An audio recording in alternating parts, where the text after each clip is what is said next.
Florence, around 1503. In a quiet workshop, an artist begins work on a small wooden panel, a portrait that would become the most famous painting in the world. The artist was Leonardo da Vinci, painter, inventor, scientist, and obsessive observer of nature. He was already in his 50s and But who was the woman in the painting? Most historians believe she was Lisa Gherardini, wife of a wealthy Florentine silk merchant named Francesco del Giocondo. It's believed Francesco commissioned the portrait to celebrate the birth of their second son and their new home. A fairly ordinary request at the time. Leonardo chose a panel of poplar wood. He prepared it meticulously, layering it with white lead primer to create a smooth, luminous surface.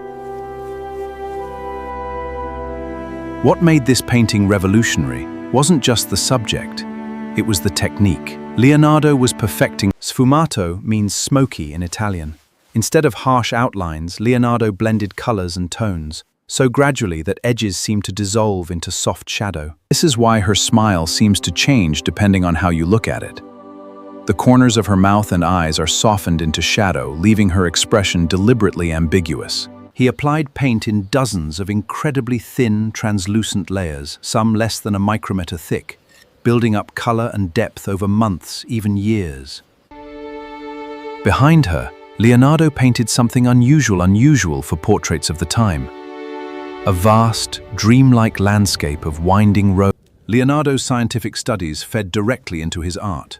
His understanding of optics, anatomy, and atmospheric perspective gave the painting an almost photographic depth. Remarkably, Leonardo never delivered painting to the man who commissioned it. He kept it with him for the rest of his life. He carried it with him as he traveled through Florence, Milan, and eventually to France, constantly refining it, never quite satisfied it was complete. By the time Leonardo died in France in 1519, he had worked on the Mona Lisa for around 16 years. It may be one of the most reworked paintings in history. For nearly 300 years, the painting hung in royal palaces, admired but relatively unknown to the wider public. After the French Revolution, the royal collection became public property. The Mona Lisa eventually found a permanent home in the Louvre Museum in Paris. For a brief period, Napoleon Bonaparte even hung the painting in his bedroom, before it was returned to the Louvre's collection.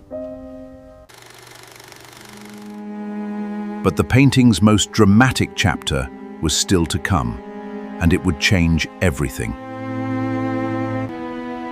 In August 1911, museum staff arrived to find an empty space on the wall. The Mona Lisa had vanished overnight. Newspapers around the world exploded with the story. He kept it hidden in his apartment for 2 years before attempting to sell it in Florence, claiming he wanted to return it to Italy. He was arrested on the spot. When it returned to the Louvre in 1914, massive crowds came just to see it. The painting had become more famous for being stolen than for being painted. Today, the Mona Lisa sits behind bulletproof glass in a climate-controlled case, viewed by millions of visitors every single year. So why this painting, out of all the masterpieces in the world? The answer is a mix of artistry, mystery, and history. If you enjoyed this story, subscribe for more deep dives into the art and history that shaped our world. See you in the next one.